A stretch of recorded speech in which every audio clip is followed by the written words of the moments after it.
The research vessel Starling dropped out of hyperspace with a gentle shudder that Danny Cole barely noticed anymore. He had been traveling through space for 6 years now, and the sensation had become as familiar as breathing. He stood at the observation window of the xenobiology lab, watching as a gray moon came into view against the blackness of space. 7. The place had been abandoned for 300 years, and no one talked about it anymore. But 3 days ago, the Starling had detected a distress signal coming from its surface, and Commander Bates Sawyer had made the decision to investigate. Danny was already preparing his equipment when the alarm sounded. A second ship had appeared on their sensors. It was one of the tall species that controlled this sector of the galaxy. They were not enemies of humanity, but they were not exactly friends either. They kept to themselves and preferred it when others did the same. Commander Sawyer's voice came over the ship's communication system. She asked all senior staff to report to the bridge immediately. Danny set down his scanner and made his way through the corridors. When he arrived, he found the bridge crew staring at the main screen. A face filled the display, compound eyes glittering with what Danny had learned to recognize as agitation. He introduced himself as Ambassador. His voice came through the translator as sharp and urgent. He demanded to know why the human vessel had come to this place. Commander Sawyer, a woman in her 50s with gray streaks in her dark hair, responded calmly. She explained that they had detected a distress signal and were investigating as required by interstellar law. Made a sound that the translator rendered as deep concern. He said that the humans needed to leave immediately. 7 was forbidden. No ship had landed there in 3 centuries, and no ship should ever land there again. When Sawyer asked why, went silent for a long moment. Then he requested permission to come aboard and explain in person. 20 minutes later, Danny stood in the conference room with Commander Sawyer, Security Officer Lyra, and 3 other senior crew members. Ambassador entered with 2 guards of his own. He was tall, nearly 7 feet, with a hard exoskeleton that clicked softly when he moved. His compound eyes swept across the room before settling on Commander Sawyer. He told them about the Hollow. 300 years ago, explained, 7 had been a thriving colony. 50,000 people had lived there in great cities built around ancient temple ruins. Then the Hollow appeared. No one knew where it came from or what it truly was. They only knew that it lived in the central temple and that anyone who entered that place never came out alive. At first, they sent soldiers. The soldiers died screaming. Then they sent scientists. The scientists died screaming too. Within 1 year, the entire colony had been abandoned. The government had declared the moon forbidden and erased it from most star charts. Danny leaned forward. He asked what the Hollow looked like, turned those glittering eyes toward him and said that the Hollow looked like death itself. It was a creature of shadow and darkness, with eyes that saw into your soul. It fed on fear and it was always hungry. Lyra, who stood near the door with her hand resting on her weapon, asked if anyone had ever survived an encounter with the creature. Said no. Every recording, every report, every survivor account ended the same way. People entered the temple and they died of pure terror. Their hearts stopped. Their minds broke. The Hollow consumed them. Commander Sawyer asked about the distress signal, admitted that he did not know its source. The signal was old, perhaps 50 years old, but it had only recently broken through some kind of interference. His government had sent him to investigate, but his orders were clear. No one was to land on the surface. The signal would remain unanswered. Danny spoke up. He said that someone might still be alive down there. Stasis technology could keep a person alive for centuries. If someone had sent a distress call and then entered stasis, they could still be waiting for rescue. Made a harsh clicking sound. He said that no rescue was worth facing the Hollow. He had seen the old recordings. He had heard the screams. The humans did not understand what they were dealing with. Commander Sawyer thanked the ambassador for his warning and said she would consider his words carefully. Stood there for a moment, his compound eyes unreadable. Then he turned and left with his guards. The The conference room fell silent. Danny looked at Commander Sawyer. He told her that he wanted to go down there. Studying unknown creatures was his entire purpose. If the hollow was real, it was the most significant discovery in decades. And if someone was trapped down there, waiting for help that had never come, then they had a duty to try. Lyra shook her head. She said it was too dangerous. They had no idea what they were facing. Danny agreed that it was dangerous, but he pointed out that they had approached the hollow with fear and violence. They had sent soldiers and scientists who expected a monster. Maybe the creature had given them exactly what they expected. Maybe there was another way. Commander Sawyer studied him for a long moment. Then she asked who would go with him. Lyra immediately volunteered, despite her objections. 2 other crew members, a pilot named Greg and a medic named Kent, also stepped forward. Sawyer nodded slowly. She gave them 4 hours. If they had not returned by then, she would assume the worst and leave orbit. She would not risk the entire ship for a 300-year-old mystery. Danny thanked her and headed for the shuttle bay. Behind him, he heard Lyra mutter that he was either very brave or very stupid. Danny smiled and said he hoped it was the first one. As they prepared the shuttle for launch, Danny looked out at the gray moon below. Somewhere down there, the hollow was waiting. They had feared it for 3 centuries, but Danny Cole was not afraid. He was curious. And sometimes, he thought, curiosity was the most powerful thing in the universe. The shuttle broke through the thin atmosphere of 7 and descended toward a landscape of gray dust and crumbling stone. Danny pressed his face to the window, watching as ancient structures came into view below.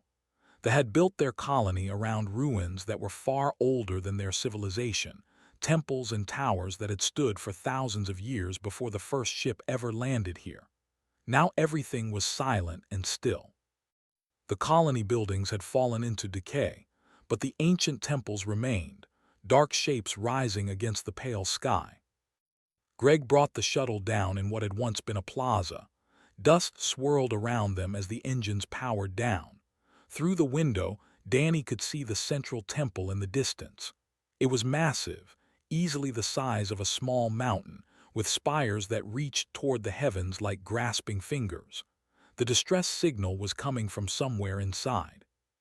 Lyra checked her weapon one more time and nodded to Danny. Kent gathered her medical supplies. Greg would stay with the shuttle and keep the engines warm in case they needed to leave quickly. Danny stepped out first, his boots crunching on ground that had not felt footsteps in 300 years. The air was thin but breathable. Danny took slow breaths as he looked around. The silence was the first thing he noticed. There was no wind, no insects, no birds, nothing moved anywhere. It was as if the entire moon was holding its breath. They walked toward the temple, passing through the ruins of the old colony. Danny saw personal belongings scattered in the streets, dropped and forgotten during the evacuation. A child's toy, a cooking pot, a book with pages turned to dust. They had left in a hurry, taking nothing with them. They had been that afraid. Lyra walked beside him with her weapon raised and her eyes scanning every shadow. Stayed close behind, her medical scanner running constant checks on their vital signs. The temple grew larger as they approached, its ancient stones covered in strange black growths that Danny did not recognize. He made a mental note to collect samples on the way back, assuming there was a way back.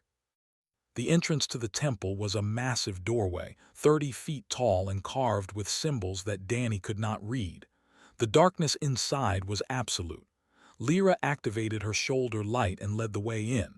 Danny followed, his heart beating faster now. Not from fear, he told himself, from excitement. The interior of the temple was vast.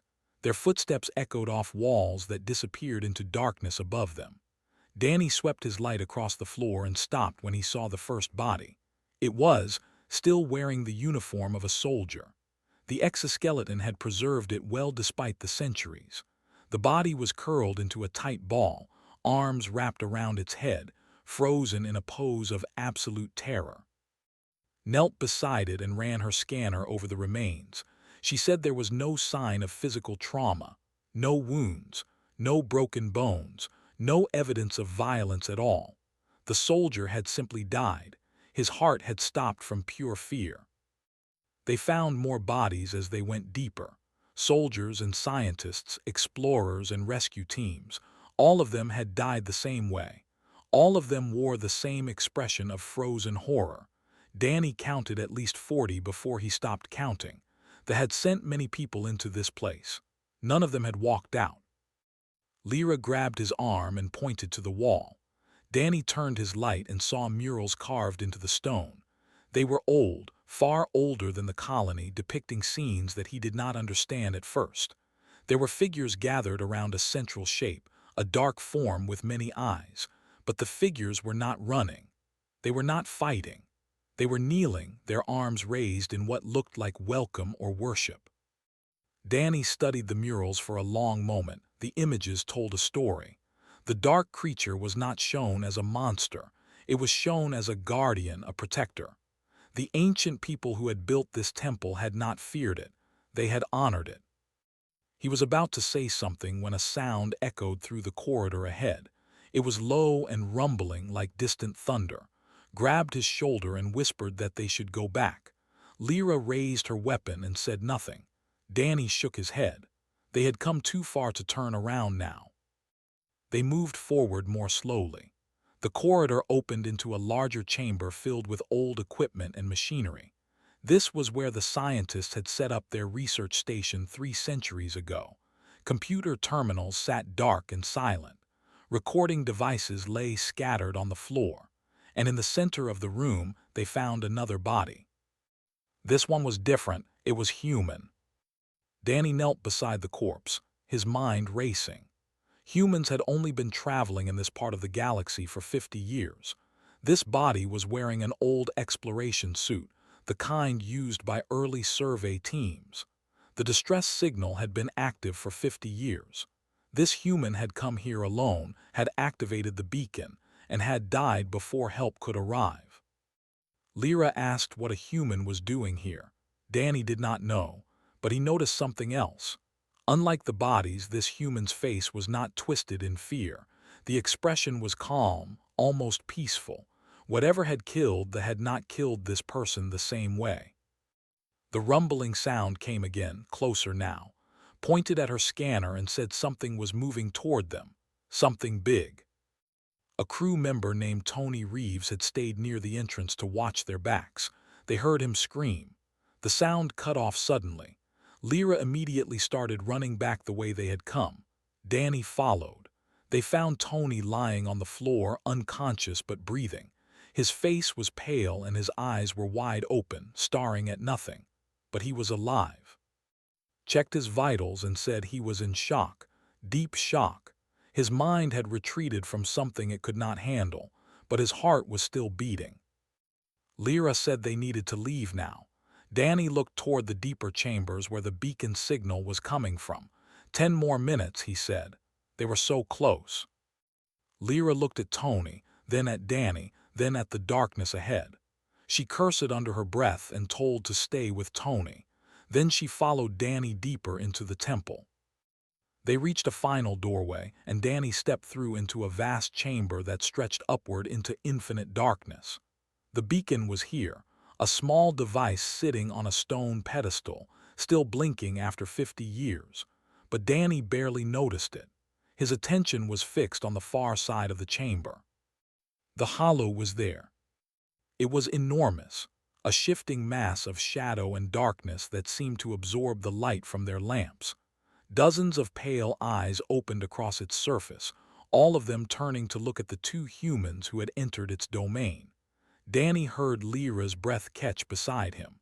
He felt his own heart pounding in his chest. The creature began to move toward them. Lyra raised her weapon and aimed at the creature.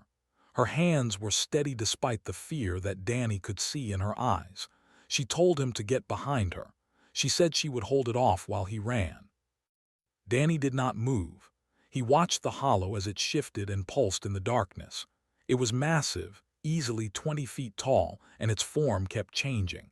Tendrils of shadow reached out and, Eyes opened and closed across its surface. It made no sound, but Danny could feel something coming from it, a pressure against his mind that pushed at the edges of his thoughts. He put his hand on Lyra's arm and told her to wait. She looked at him like he had lost his mind. The creature was right there. It had killed thousands of. It had broken Tony's mind just by looking at him, and Danny wanted her to wait. Yes, Danny said. He wanted her to wait. He had been thinking about the murals they had found. The ancient people who built this temple had not feared the hollow. They had it. And the human explorer whose body they had found did not die screaming like the. Something was different about how humans interacted with this creature. Danny remembered what Ambassador had said. The hollow fed on fear. It consumed terror. But what if that was not the whole truth? What if the hollow did not just feed on fear? What if it reflected it? They had come here expecting a monster, and the hollow had become a monster for them. They had brought soldiers with weapons, scientists with containment equipment. They had approached it with aggression and terror, and the creature had given them exactly what they expected. Danny made a decision. He told Lyra to stay where she was. Then he started walking toward the hollow. Lyra grabbed his arm. She told him to stop. She said he was going to get himself killed. Danny gently removed her hand and kept walking. He heard her curse behind him, but she did not fire. She did not follow either. She stayed where she was, her weapon still raised, ready to shoot if the creature attacked. Danny walked slowly across the chamber. The hollow's many eyes tracked his movement. The pressure against his mind grew stronger with each step. He could feel it probing, searching, looking for something inside him. It was looking for fear. He thought about what he was feeling. His heart was beating fast. His palms were sweating. There was definitely fear there, buried deep. But there was something else too, something stronger. Danny focused on that feeling instead. He was curious. This creature was unlike anything humanity had ever encountered. It was ancient and alien and completely unknown. Instead of being afraid of that unknown, Danny chose to be fascinated by it. He thought about all the questions he wanted to ask. What was the hollow? Where did it come from? How did it perceive the world? What did it want? The pressure against his mind changed. It became lighter, less aggressive. Danny kept walking. He kept thinking about wonder and curiosity and the joy of discovery. He remembered the first time he had looked through a telescope as a child and seen the rings of Saturn. He remembered the first time he had stood on an alien world and breathed air that no human had ever breathed before. He held onto those feelings and let them fill his mind. The hollow began to change. Its form shifted and shrank. The countless eyes closed one by one until only a few remained. The darkness became less absolute, less threatening. The creature was still massive, still strange, but it no longer felt like death itself. It felt like something else, something almost gentle. Danny stopped 3 feet away from the hollow. He looked up at those remaining eyes and saw something in them that he had not expected. Loneliness. Deep and ancient loneliness that had lasted for centuries. He raised his hand slowly, palm open, the same way you might approach a frightened animal. He spoke softly. He said he was not here to hurt it. He was not here to fight. He just wanted to understand. The hollow extended something toward him. It was a tendril of shadow, thin and delicate, nothing like the aggressive mass it had shown before. Danny did not pull away. He let the tendril touch his palm. The connection hit him like a wave. Images flooded his mind. He saw the hollow's memories, or something like memories. He saw the ancient people who had built this temple, approaching the creature with love and reverence.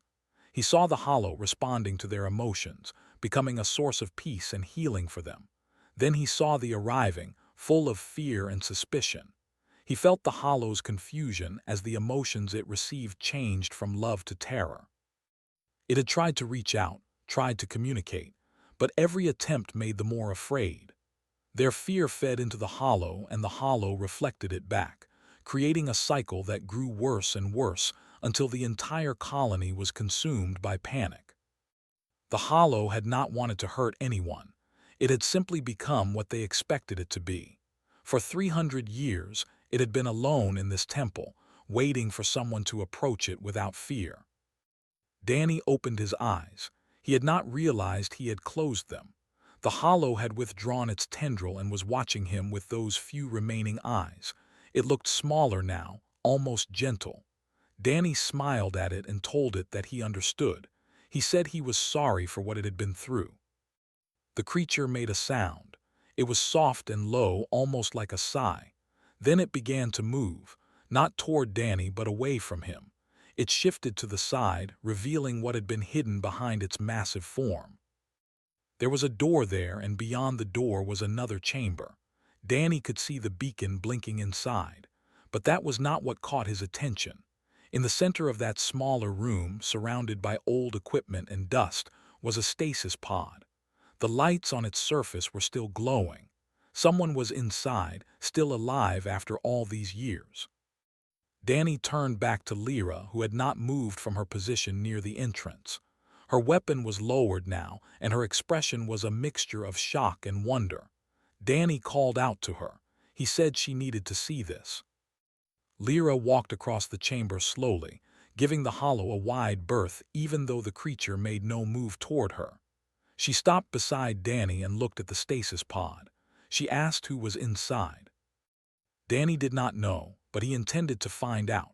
He stepped through the doorway into the beacon room, the hollow watching silently behind him.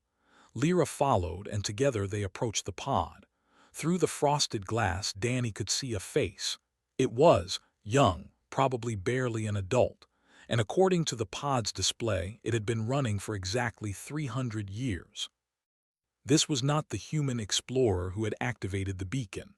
That person had found this pod, had sent out a call for help, and had died before help arrived. But the person inside the pod was still alive. The last survivor of the 7 colony had been waiting here all along, trapped in sleep while the galaxy forgot about this place. Danny began working on the pod's controls. It was time to wake her up. The stasis pod hissed as Danny activated the revival sequence. Frost began to melt from the glass surface, and the lights on the control panel shifted from blue to green. Lyra stood guard near the doorway, her eyes moving between the pod and the hollow that waited in the chamber beyond. The creature had not moved since Danny's encounter with it. It simply watched, patient and silent. His voice crackled over the communicator. She reported that Tony was starting to wake up. He was confused and frightened, but he was alive. Danny told her to stay with him and keep him calm. They would be back soon. The pod's lid slid open with a soft click. Inside lay a young female, her exoskeleton a pale green that marked her as barely past adolescence by her species standards. Her compound eyes fluttered open, unfocused at first, then slowly sharpening as consciousness returned. She tried to sit up and nearly fell. Danny caught her arm to steady her. She looked at him and screamed. Danny had expected this. He spoke softly, telling her that she was safe. He was not going to hurt her. He was here to help. The young stared at him with wide eyes, her mandibles clicking rapidly in what Danny recognized as extreme agitation. Then her gaze moved past him to the doorway, and she saw the hollow. Her scream this time was even louder. She tried to climb out of the pod, tried to run, but her legs had not worked in 300 years and they collapsed beneath her. Danny caught her before she hit the ground. He held her gently and kept talking, kept his voice calm and steady. He told her that the hollow was not going to hurt her. He told her that he had touched it and survived. He told her that everything she thought she knew about the creature was wrong. It took a long time for her to stop shaking. Danny stayed patient. Lyra remained by the door, her presence a silent reassurance. Eventually, the young's breathing slowed. She looked at Danny with something that might have been confusion or wonder. She asked who he was. Danny introduced himself. He explained that he was a scientist from a human research vessel. His people had picked up her distress beacon and come to investigate. She had been in stasis for 300 years. The young was quiet for a moment. Then she said her name was Senna. Her father had been a scientist too, one of the researchers studying the hollow when everything went wrong. She asked what had happened to the colony. She asked if anyone else had survived. Danny told her the truth. The colony had been evacuated. Everyone had fled the moon and never returned. She was the only survivor. Senna closed her eyes. Danny saw moisture gathering at the edges of her compound eyes, the equivalent of tears. She had lost everything. Everyone she had ever known was gone. When she opened her eyes again, she looked toward the hollow. The creature had shifted slightly, growing smaller, as if trying to make itself less threatening. Senna stared at it for a long moment. Then she asked Danny something that surprised him. She asked if he wanted to know the truth about what the hollow really was. Danny said yes, he wanted to know everything. Senna began to talk. Her voice was weak at first, rough from centuries of disuse, but it grew stronger as she spoke. She told Danny that the hollow was not native to Seven. It had been brought here by her people as a gift from a distant civilization. The creature was an empath, a being that could sense and reflect emotions. On its home world, it had been used to heal psychological trauma. People would approach it with their pain and grief, and the hollow would absorb those feelings and transform them into peace. It was sacred to the civilization that had created it. They had thought they could use the hollow for similar purposes. They had built their colony around the temple where it lived. For the first few years, everything had been wonderful. People who were suffering would visit the creature and come away feeling better. The hollow absorbed their negative emotions and gave back calm. Then the plague came. It was a disease that attacked the nervous system, causing fever and hallucinations and terrible fear. It spread through the colony in weeks. Suddenly, everyone was afraid. Fear of the disease, fear of dying, fear of losing loved ones.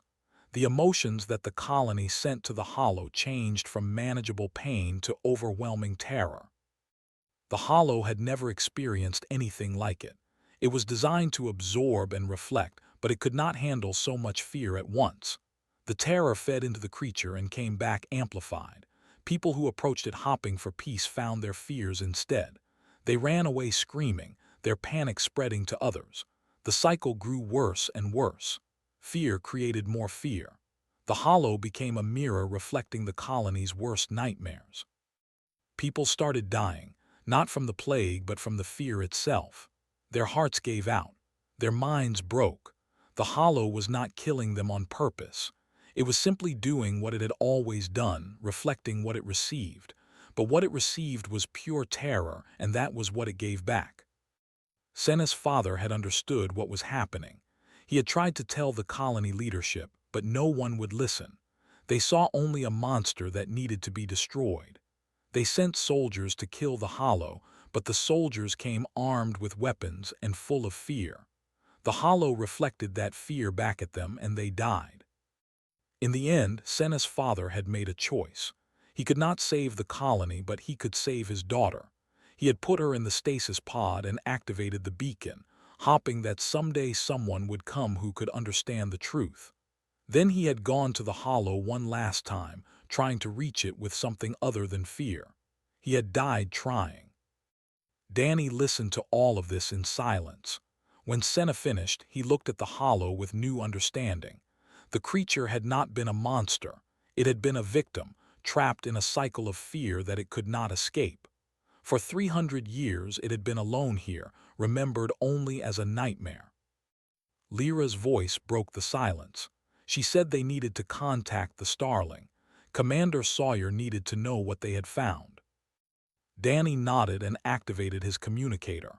But before he could speak, Commander Sawyer's voice came through. She sounded tense. She reported that the ship was powering weapons. Ambassador was demanding that the humans leave Seven immediately. He was threatening to open fire if they tried to bring anything from the surface back to their ship. Danny looked at Senna. He looked at the hollow. He had found the truth, but now he had to figure out how to share it with a galaxy that was not ready to listen. He told Commander Sawyer to stall.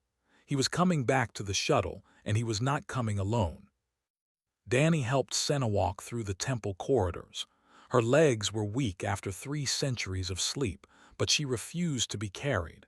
She wanted to walk out of this place on her own 2 feet. Lyra moved ahead of them, her weapon ready, though Danny suspected she would not need it anymore. The hollow followed. It had shrunk to a fraction of its original size, no larger than a human now. Its form had changed too, becoming less sharp, less threatening. The countless eyes had reduced to just 2, pale and gentle, watching Danny with something that felt almost like trust. It moved silently behind them through the temple where it had been trapped for 300 years. They found Tony near the entrance. Tony was sitting up now, pale and shaking but alive. When he saw the hollow, he flinched and looked away, put a hand on his shoulder and told him it was okay. She had watched Danny's approach through her scanner. She had seen the creature change. She did not fully understand what had happened, but she knew enough to trust Danny's judgment. They walked out into the gray light of 7. The shuttle was waiting where Greg had landed it, engines warm and ready. Greg's voice came over the communicator, urgent and worried. He reported that the ship had moved into a blocking position between them and the Starling. Ambassador was making demands every few minutes. Danny helped Senna into the shuttle. The hollow hesitated at the doorway, its pale eyes looking up at the sky it had not seen in centuries. Danny held out his hand and spoke softly. He told it to come with them. It did not have to be alone anymore. The creature flowed into the shuttle like dark water, settling into a corner where it made itself as small as possible. Lyra strapped herself in and shook her head slowly. She said she could not believe she was doing this. She was bringing an alien nightmare creature onto their shuttle like it was a stray cat. Danny smiled and said the hollow was not a nightmare. It was just lost. The shuttle lifted off and climbed through the thin atmosphere. Through the viewport, Danny could see both ships waiting in orbit. The Starling was smaller, a research vessel built for exploration rather than combat. The ship was larger and bristling with weapons that were now pointed directly at them. Commander Sawyer's voice came through. She said they were demanding that they land the shuttle on their vessel for inspection. They would not allow anything from the surface to be brought aboard the human ship. Danny asked to speak with Ambassador directly. There was a moment of silence, then the Ambassador's sharp voice came through the speakers. He demanded to know what the humans had done. His sensors showed them bringing something from the temple. They were bringing death itself off that moon. Danny told him no, he was bringing the truth. He broadcast on an open channel so that both ships could hear. He explained what the hollow really was. He described how it was an empath that reflected emotions. He told them about the plague and the fear and the cycle of terror that had destroyed the colony. The hollow had not killed anyone on purpose. It had simply become what they expected it to be, a monster. Interrupted angrily. He called Danny a liar. He said the humans had been corrupted by the creature. They were spreading its influence. Danny looked at Senna. She was weak and exhausted, but there was determination in her eyes. She nodded. Danny handed her the communicator. Her voice was soft but clear as she spoke. She introduced herself by her full name and family lineage, identifying herself as the daughter of a lead researcher in the Colonial Science Division. She told the on both ships what her father had discovered. She told them how the government had ignored his warnings. She told them how the truth had been buried so that no one would have to admit that fear had created the monster they blamed for everything. The channel went silent. Danny watched the ship through the viewport. Its weapons were still powered, but it had not fired. Then another voice came through. It was not. It was one of the crew members on his ship, speaking quietly as if afraid of being overheard. The crew member said his grandmother had been born on 7. She had escaped during the evacuation as a child. Before she died, she had told him stories about the hollow that did not match the official accounts, stories about a gentle creature that helped people heal. More voices joined in, other who remembered fragments of truth passed down through generations. The official story was cracking. Demanded silence, but his authority was slipping. The crew members were questioning their orders. They were questioning 3 centuries of lies. Commander Sawyer moved the Starling between the shuttle and the ship, shields raised. She told that the humans were going to board their shuttle and bring their passengers aboard. She said the ambassador could fire if he wanted, but he would have to destroy 2 ships and kill dozens of people just to maintain a lie. The standoff lasted for one long, terrible minute. Danny held his breath. Beside him, the hollow pulsed softly, its form shifting with what might have been anxiety or hope. Then the ship powered down its weapons. His voice came through one more time. He sounded tired, defeated. He said he would return to space and report what he had found. Senna would come with him to testify before the council. The truth would be heard at last. Danny asked what would happen to the hollow, was silent for a moment. Then he said that the creature could remain with the humans for now. They were the first species to approach it without fear. Perhaps they could teach it something new. The shuttle docked with the Starling. Danny helped Senna to the medical bay where could examine her properly. Tony was taken to a separate room to recover from his trauma. Lyra went to the bridge to help Commander Sawyer coordinate with the ship. Danny went to the observation deck. The hollow was there, pressed against the window, looking out at the stars. It had taken a small and gentle form, no larger than a child. Its 2 pale eyes reflected the distant lights of galaxies and nebulae. Danny sat down beside it. He did not say anything at first. He just sat with the creature, sharing the silence and the view. After a while, the hollow shifted closer to him. It made a soft sound, low and almost musical. Danny felt a gentle pressure against his mind, not probing this time, just present. It was the feeling of connection. He thought about everything that had happened. They had feared the hollow for 300 years, and their fear had made it into a monster. But Danny had approached it with curiosity instead, and the hollow had responded with gentleness. The galaxy was full of things that seemed like monsters. Maybe some of them were just mirrors, reflecting back whatever was brought to them. Humans were not braver than other species. They were not stronger or smarter, but they had learned something important in their short time among the stars. They had learned that the unknown was not always something to fear. Sometimes it was something to embrace. Danny smiled and leaned back against the window. The hollow settled beside him, content and calm. Outside, the stars burned bright and endless, full of mysteries waiting to be understood. All it took was someone willing to walk up and say hello.